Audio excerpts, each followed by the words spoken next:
Դարեր ի վեր Թուրքիայի ղեկավարն է որոշել, թե ով պետք է լինի ամենայն հայոց կաթողիկոսը, որոշ դարեր ի վեր Պարսկաստանի ղեկավարը, որոշ դարեր ի վեր Ռուսաստանի ղեկավարը եւ այդպես շարունակ։ Ընդհանրապես կուլտուրա չկա Հայաստանում ձևավորված Պապ թագավորի կարճ ժամանակաշրջանից եւ հատվածից հետո, այսինքն արշակումներից հետո, տենց բան է, ես չեմ զարմանում, որովհետեւ դա հոլովում են այն մարդիկ, ով այդ կուլտուրայի մեջ են, եւ այն, որ Հայաստանն ասում է, որ Հայաստանի Հանրապետությունն ասում է, որ մեր եկեղեցին պետքա ի վերջո կանոնագիրք ունենա նոր,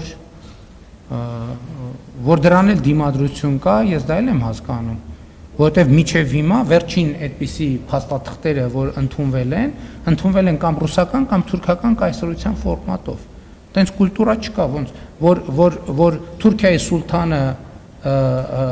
սուլթանի ընդունած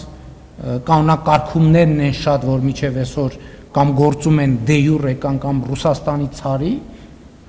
այդ մարդկանց տարօրինակ չի թվում։ Եվ հետևաբար, երբ որ տենց մի հարց բարձրաձայնվում է, այդ ենթագիտակցությունը արթնանում է, բայց չէ որ սա Թուրքիայի ղեկավարի իրավասության հարց է, այս ինչի է Հայաստանի ղեկավարը սրա մասին խոսում, եւ տրամաբանությամբ այդ բանի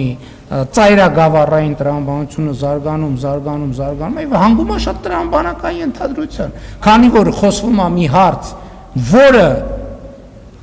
դարերի ավանդույթով Թուրքիայի ղեկավարի իրավասության հարցն է, հետևաբար, եթե Հայաստանի ղեկավարը տենց թեմաներ արծարծում է, ուրեմն լիազորություն է ստացել Թուրքիայի ղեկավարից։